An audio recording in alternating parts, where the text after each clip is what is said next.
Well, back. Day 5 YouTube jail. Got a lot done at the shop. Thought I'd come down here to the river, check out the level to see if it would be doable for me to get up at first light in the morning and come here and see if I can wade across the river, which was my original plan, and then the tsunami came, but tsunami of rain from the sky, that is. But it still looks to be about 8 or 9 inches over top of that boulder back behind me, so that means it's probably a no-go for me to get across the river. I might try, maybe, we'll see. Either way, I have to go fishing in the morning for a few casts anyways. What else? What else? I guess Dave Plattis let everybody know on his channel this morning that I'm in jail. We get email after crap loads of social media messages. Where are you? Sarah's getting messages like, holy cow, you guys. We tried to put it on the comment section of the last YouTube video. Post on social media. Never really figured it out in a couple days and I come back. And then in the meantime, the podcast is loading up, obviously, if you're hearing it right now. But these videos will be available on the YouTube channel if they let me back on in a few days. But the podcast is available anywhere podcasts play. You'll be able to hear the audio that I post up. Anyway, let me get some voices heard while I'm here. Sarah has stuffed a great big juicy elk roast in the oven. Filmed it up. She did a bunch of goopy things to it. And I went into the oven, I don't know, half an hour ago something. Oh my God, it's gonna be good. She's gonna post that up on her Cook and Eat It channel. It shouldn't be too hard to find these days. But anyway, listen to this. We got some voices to be heard. What's this one? Titled, Dear Steve. Check Mars is red.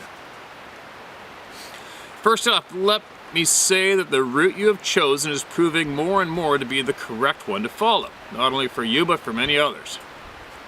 I recall you saying you do not watch any of the other Sasquatch/Bigfoot themed channels. If you did, and or do now, you will see many using your words, as well as attempting to mimic your style. There are more than a few of the past names in the BF community who are now preaching, quote, "This is about the people and helping the people who have seen these beings. That's what we are about," end quote. I'll admit it does make me chuckle in a way, as every one of them have never had this style deliver your channel theme, if you will, ever in the past. It's also amusing to see channels who have tried to discredit you now mimicking you. It has only come into place since HotHot.com came into view and blew by them with viewer numbers which have never been attained by anyone, both currently or in the past. No one person has ever done what you have done here. We applaud you. I have 2 friends who finally attained the courage necessary to be able to bravely share through you. They both stated it was the courage this channel and the people on it who bravely shared gave them the confidence to come forward. Steve, we have your back as always. You have had ours all along. Thank you, and please do not stop. Charlie Thompson from New Mexico. All right, man, thanks for that email. What do I say to that? I mean, obviously that wasn't my goal. I wasn't even in the works to do this, but it's not me, you guys. It's every single person out there. Every single person out there who's watching this channel, and 100% of every single person is shared through this channel. It's all because of them. People have had enough of the bullshit, man. Right? Everybody's had it right up to the nuts with the bullshit. It had to come to a head sometime. Why I've been put in this position, I don't know. My gut says to go with it, and I'm not going to stop. It's obviously very important. You know, originally I was more concerned about my fellow outdoors people who have had their passions annihilated because they were not honestly informed about the realities that go on in many places around the world.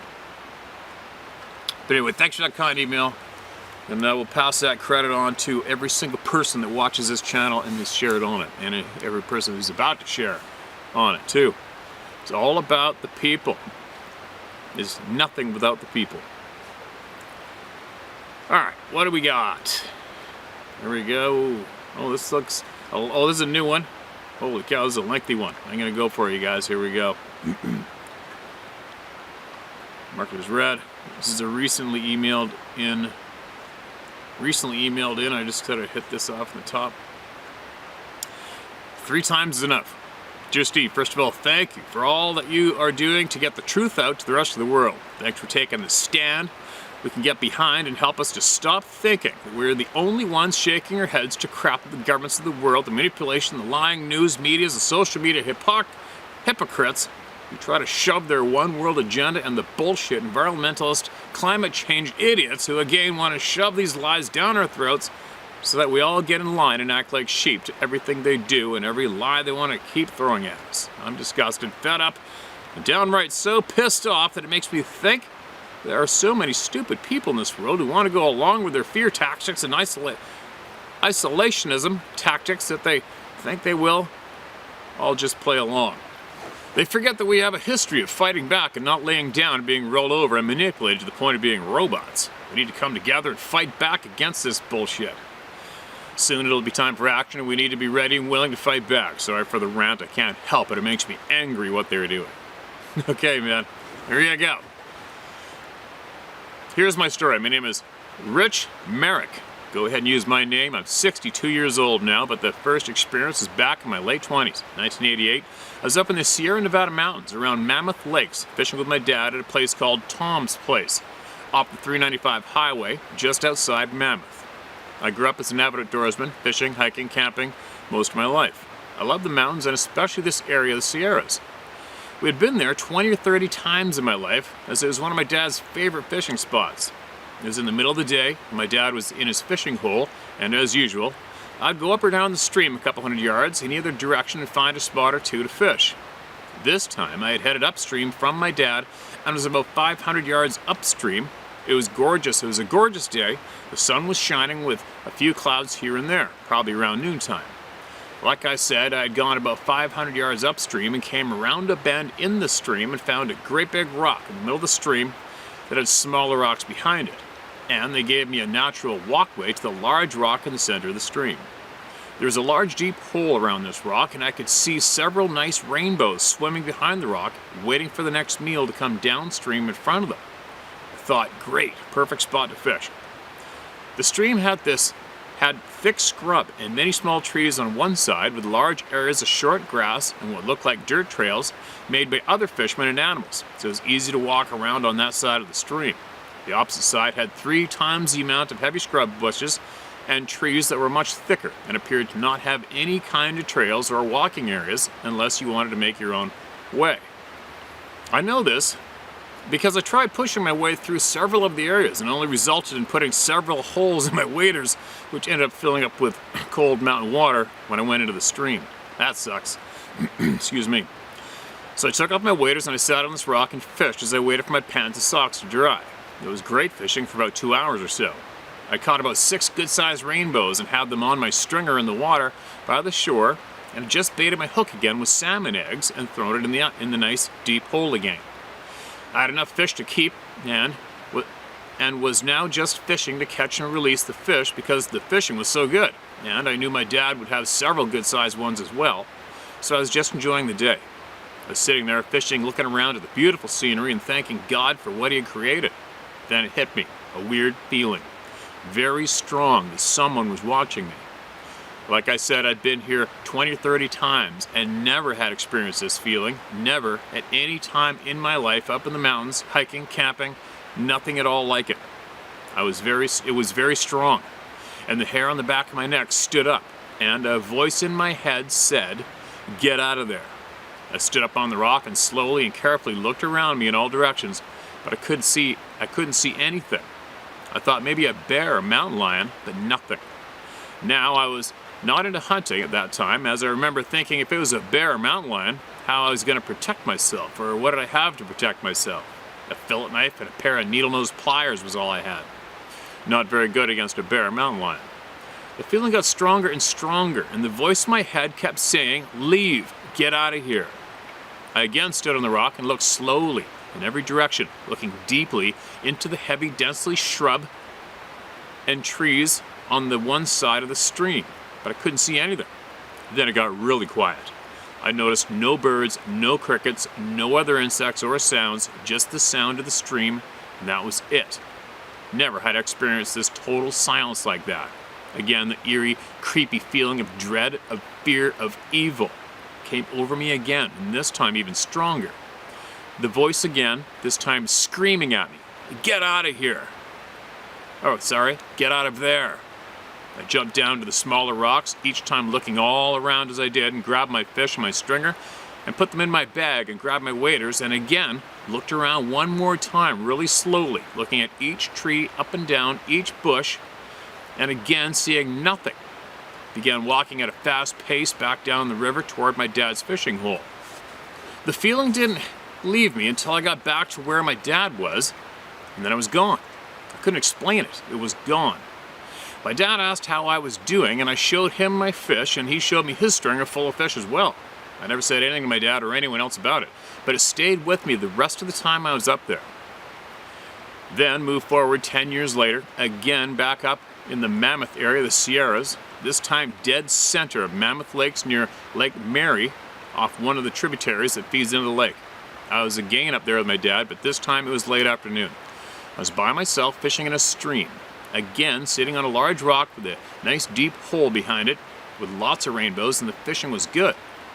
We had been up there several days and had been fishing all over the area.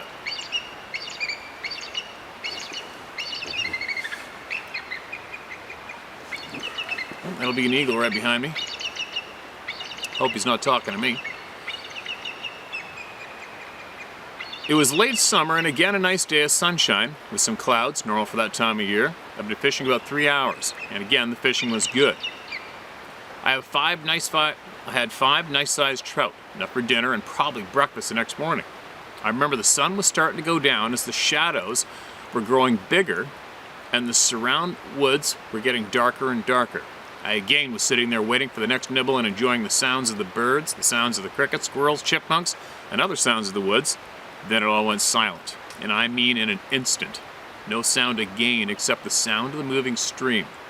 Then again it hit me again, that eerie, weird feeling that someone was watching me, looking right through me. It gave me the creeps.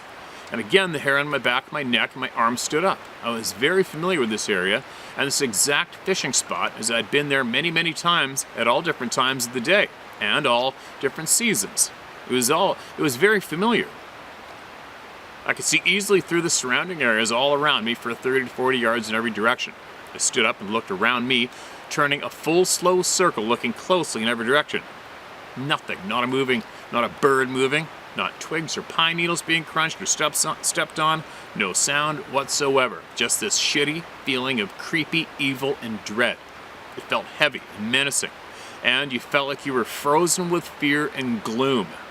I kept searching the surrounding area and nothing. Then the voice hit me with, "Leave, get out of here."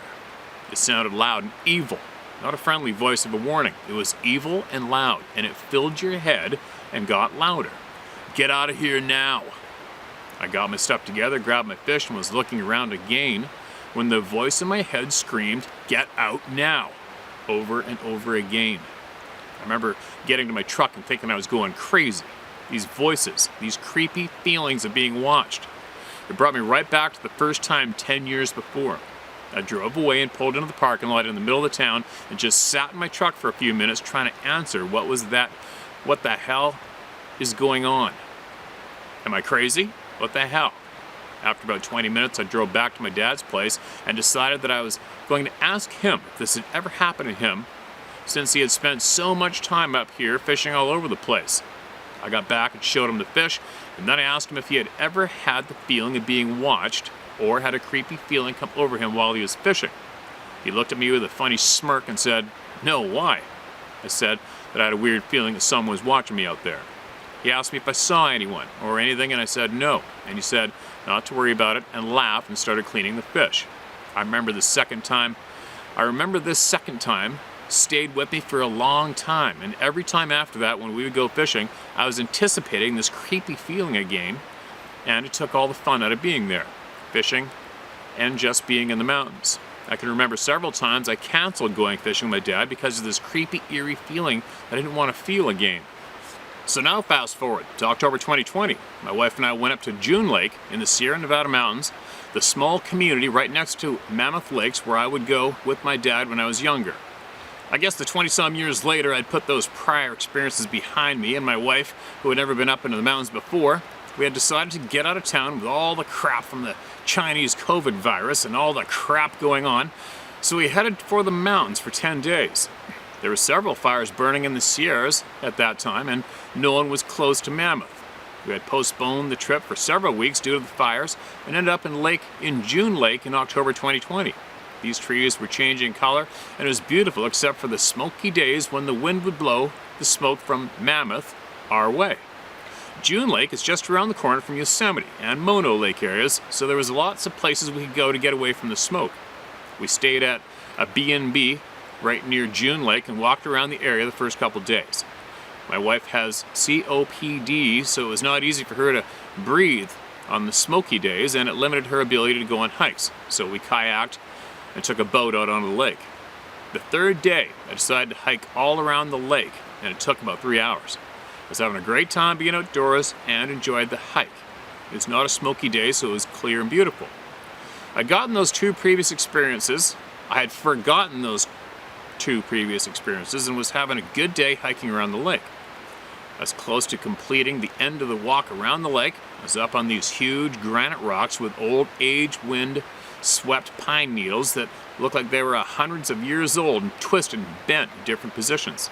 I hadn't seen trees like that before, so it's cool to be sitting there enjoying the lake, watching all the fishermen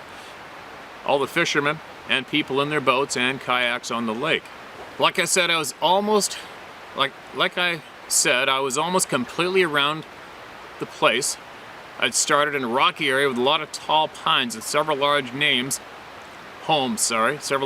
and cabins close by the lake's edge, but most of them looked empty at the time. I found a couple of game paths, several with a lot of fresh deer droppings, and then they took me away from the lake at first, deeper into the surrounding woods. The trail took me around the rocky area, and finally I was heading back toward the lake when it hit me again. This time I froze. The evil, eerie, creepy feeling of dread and doom that something was watching me. I was frozen. I stopped dead in my tracks. Again, the sounds disappeared, and it was eerily silent. It was about 4 in the afternoon, sun was out, but shadows were creeping into the area I was walking in. I was so close to the town and where we were staying. I told myself to keep walking. Just keep walking, and you are so close to home and safety. I was so mad at myself. I told myself, you're 60 years old, and you're afraid of the forest again? Again? You let these feelings creep you out. Then again, the feeling hit me again, harder. Then the voice, leave, get out of here now. Oh shit, I said to myself.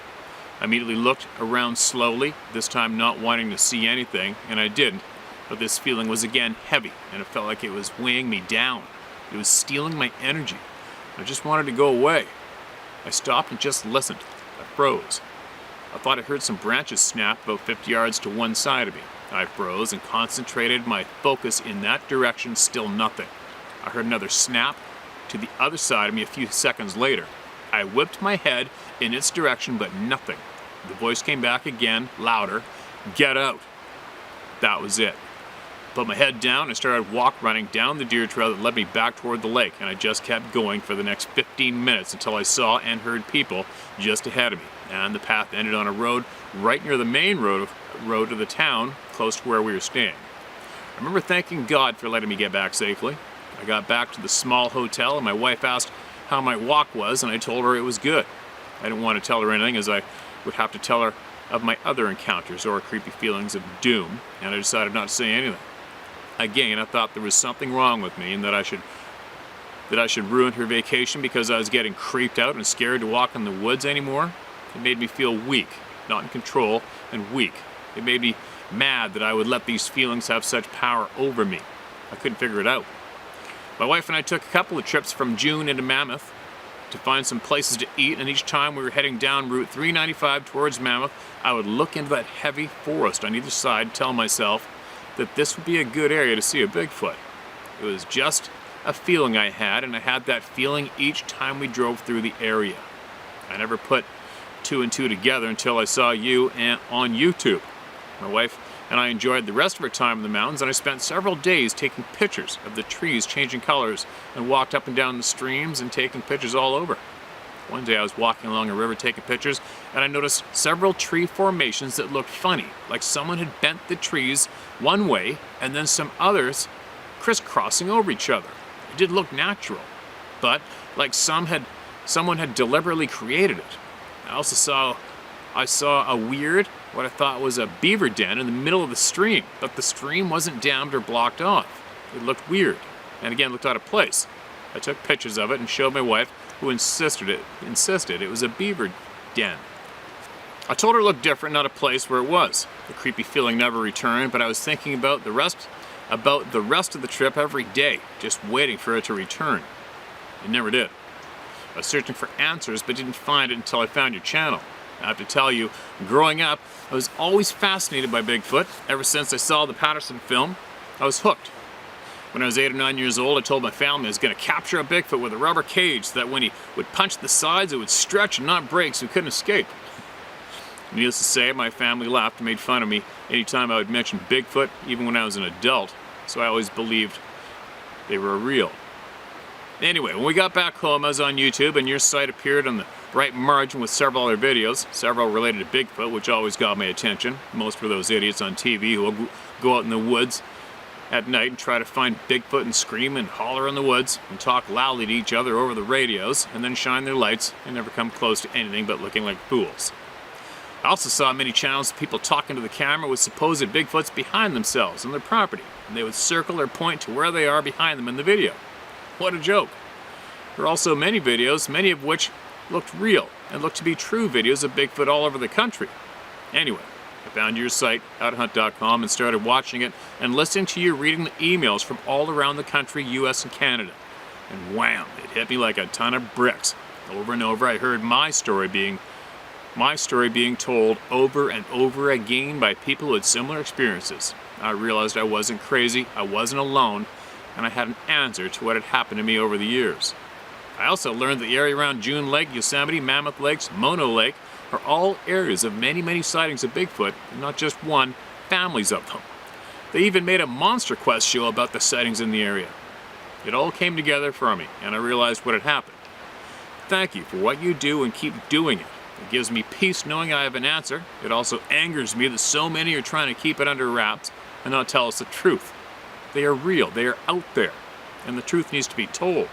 Thank you, thank you, thank you for what you do. It still bothers me to go outside at night when I'm in the mountains at night, and I will not go hiking or fishing anymore by myself. They have ruined that for me, at least for right now. I don't know what I would do if I ever saw one, but I know not to go searching for them and to just leave them alone and let them be. They are real.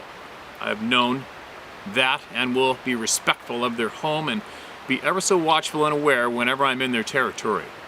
Thanks, Steve. Stay safe. Keep fighting for the truth. Sorry for the long email, but you don't the freedom and release your channel.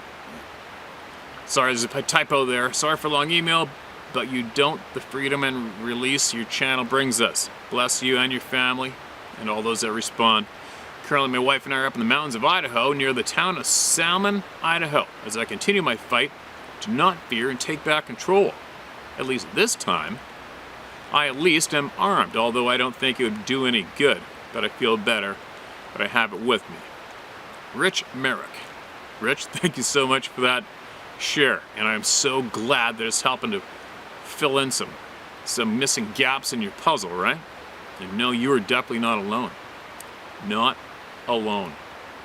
Nobody's alone now. I don't think anybody's alone before. They just had to figure it out, figure out they weren't crazy, and they knew what they heard, saw, felt, heard in their head, and that literally tens of thousands of other human beings, innocent people, innocent, good, honest people have had the same experiences. It's something else, isn't it?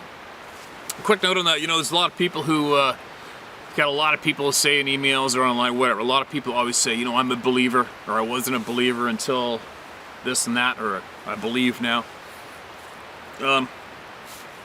Again, I don't tell people what to do. I don't tell people to think the way I think. I don't need anybody to believe what I believe or accept what I know. I just don't. I love to share absolutely everything I can so that each individual can take from it what they will or leave it. You've got the choice. but you also have the choice to listen or not too, right? No matter what. But anyway, what I'm getting at is, I feel that possibly a more constructive way to relate to this topic when you're talking about it or sharing it with somebody else would be to describe it as whether or not you are accurately or fully informed on the topic. That's the way I prefer to deliver it, and I do not use the believe or believer word. I just don't. It doesn't fit, because it's like, are you a believer that this river is a foot higher than it was a week ago? Or are you honestly informed that the water rose up a foot since last week? Does that even make sense? I don't know. I guess I'm kind of babbling. I'm just saying a believer is what you kind of almost hear when it's more common with some kind of a religious cult following or something. I think, maybe, possibly. Maybe I'm wrong. I probably am wrong. Who knows? But I'm just saying, when it comes to this topic, all it is knowledge now. It's whether or not you accept that knowledge as truthful or not. Or you don't accept that knowledge. But I have a funny feeling everybody's going to have to accept this knowledge as true fairly soon. If I had to guess, if I had to make a forecast, there's just far too many people are coming out. Far too many are coming forward. And that's enough proof right there for anything, you know? It's just a matter of whether or not your average human being can accept the truth or not when it comes to this topic today, right? Anyway, gets more voices heard here. And for anybody watching or listening, where I am right now is where some things were getting tossed at me from the bushes to my right. It's a little bizarre. And then the other place things got thrown at me and it made me shit myself in a ways was straight south from where I am right now, about 10 miles. But what I think I might do here fairly soon, I'm going to text my neighbor. Because the first time I met him, we started bullshitting. And he told me flat out that one of his employees had one of these things run across the road in front of him. I knew exactly where that was. But he also told me that he was walking with his family, his wife and kids, very close to here a little while back. And they heard some noises in the woods and it made them absolutely terrified and they got the hell out of there. And he told me that it was an old dirt road named somewhere around Sprout Lake. And I'm going to find out from him and I'm going to go to that spot, check it out, maybe do some shares there and see what's up. So that's coming up in the near future, my future plans. Okay, mark this as red. 1990, Pennsylvania Winter Encounter. Steve found your channel a few weeks ago and I've become a faithful follower and binge watcher since. I want to share what happened to myself and others on a cold winter night in western Pennsylvania. A little background about me. I lived in the Laurel Highlands region of southwestern PA. I hunted and fished from a young age, and as a teenager would often come home from school on a Friday, grab a bedroll, a pack full of food and water, a knife, hatchet, compass, and a fire starter, and head out into the woods with a group of friends. Of course I would leave a note on the kitchen table, reading, "In the woods, back Sunday." Beautiful. I grew up on the TV show In Search Of with Leonard Nimoy. Anybody who doesn't know who that is, that's Spock off of Star Trek way back in the day. I was fascinated with strange stuff like Bigfoot, UFOs, and ghosts. I've seen UFOs multiple times, and our family had a poltergeist that lived with us in one of our houses. At least he was friendly and just liked to prank us. That's creepy. I'm not into that shit. I've also encountered less friendly entities. Not fun. As a kid, my sister had worked for the Pennsylvania Game Commission and had stories of how some of her co-workers refused to go to certain spots in the mountains due to strange lights, sounds, and encounters. I'd never had a bad encounter in the woods, but had seen weird things, heard strange sounds, and had that feeling of being watched. Anyway, on to my story. It was a cold, snowy night in January or February of 1990. My girlfriend and I were hanging out watching movies with our friend Chris and his girlfriend at his house. At around 8 p.m., we got a call from our friend Dave, asking if we wanted to come over and hang at his house. Sure, why not? Dave lived around 3 miles away by road, but only around 1.5 if we walked through the woods. We decided to walk because although it was a cold night, it was mostly clear, with light snow and a quarter moon, so we had good visibility to move through the woods. We bundled up and headed down the paved road towards the wooded area and trail we used to traverse between our houses. The area was a lot of cornfields and cattle pastures bordered with heavily wooded areas. A few miles down the road was a large lake that was a state recreational area. We could have taken another shortcut through some cornfields, but some farmers were shoot without warning for trespassing. Birdshot doesn't feel nice when it's stuck in your shoulder. Ask me how I know. We turned off the road, across a small field into the woods to a trail we knew by heart. The trail led out to a gas well service road, went through the woods, and emerged at a main road and clearing. As we went into the woods, Chris led our little column with his girlfriend, then my girlfriend, then me as tail and Charlie. As we got deeper in, it got very quiet. No sound at all. Nothing but the sound of our footsteps crunching through the snow. The hair on my body suddenly went stiff as wire. I had heard other footsteps deeper in the woods, parallel to ours. Chris had heard them too and stopped. The footsteps stopped, too. Did you hear that? I asked. Sure did, he replied. Let's keep going. As we started walking again, the footsteps resumed. It was a heavy gait, and you could almost feel them. Chris stopped again. We stopped. And then the footsteps stopped. What the F? I asked. Chris said, I don't know, but I'm going to go check it out, stay with the girls. He was showing bravado in front of his girl. I could see he was scared. We told the girls the plan, noting their objections, and Chris headed out into the woods towards where the footsteps had come from. I didn't like this one bit. We were mostly unarmed, except for our knives. Chris had a K-bar combat knife, and I had an antler handle hunting knife that my grandfather had made me when I was 9. I felt like if we met whatever it was, it wouldn't be nearly enough. We stood in the dark, listening as Chris moved through the woods away from us. Both girls were shit scared. My girl was crying and shaking. I can't say I wasn't either. Suddenly we heard Chris scream, "Run!" and heard him start running through the woods. I shoved the girls forward, screaming, "Go, go, go!" They started screaming. I could hear those heavy footfalls start up faster this time. We cleared out of the trees and onto the well road. Go left, I yelled, and we started running down the road. Chris burst out of the brush about 10 yards ahead of us onto the road. He was screaming, "Holy F! Run, run, run!" We bolted down the road, running flat out. I could see the light from the street lamp at the main road. From our woods to the left, we could hear the footfalls, the breaking trees, the grunting. I remember thinking to myself, we're not going to make it. It seemed like the road was getting longer, stretching out in front of us. Maybe my fear was playing tricks in my mind, or was it real? I don't know. It effing felt real. We finally reached the clearing that met the road and sprinted toward the street lamp and perceived safety. A gate blocked the road access and we had to climb over it.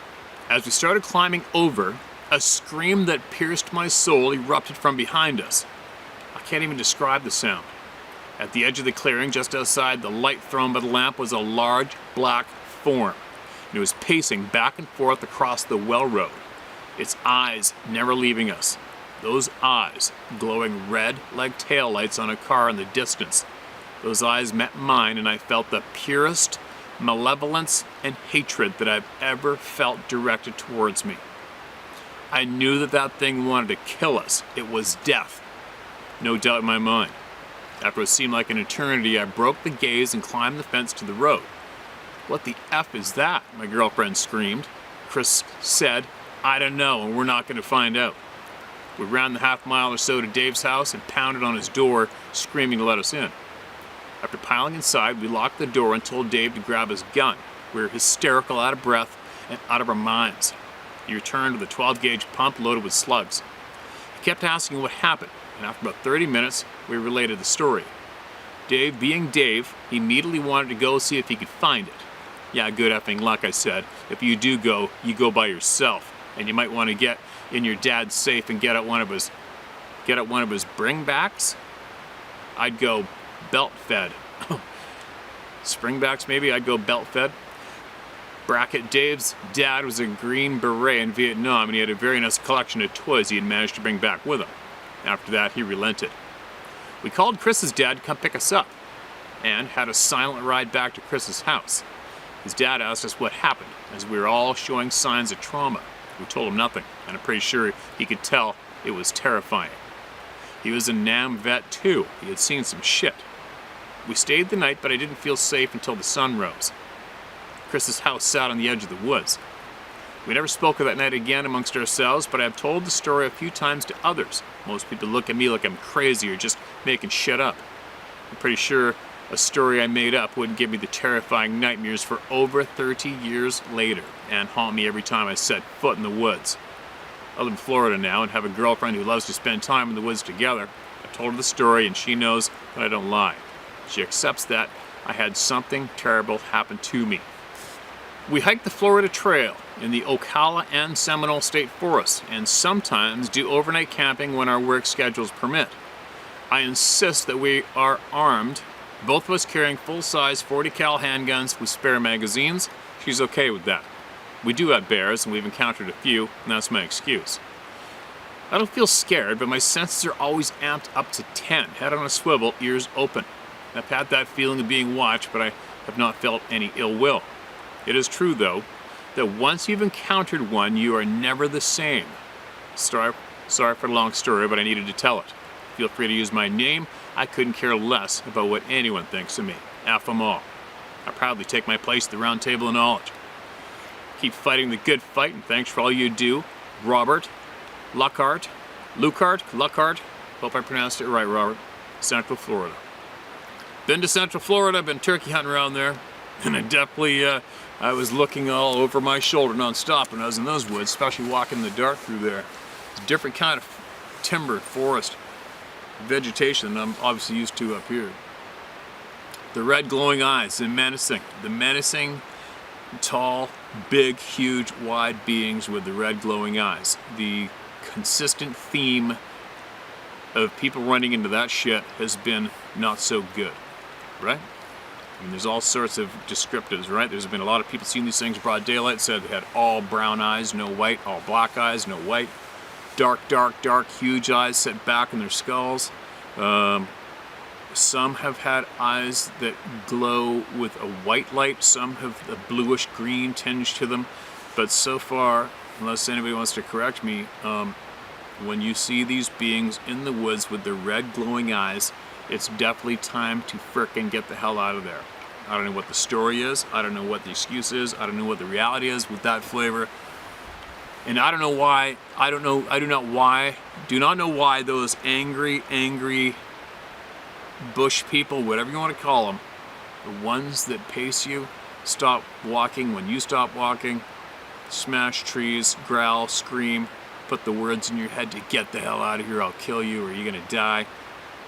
Glowing red eyes and feeling menacing, the feeling of dread, evil, death.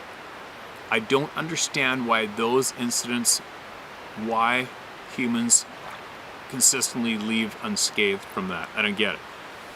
Because we all know humans, I mean, if we ever come across, I have experienced true, evil, dark-souled humans in my past, and the second I am within even 20 yards of those people when I bumped into them, you know it.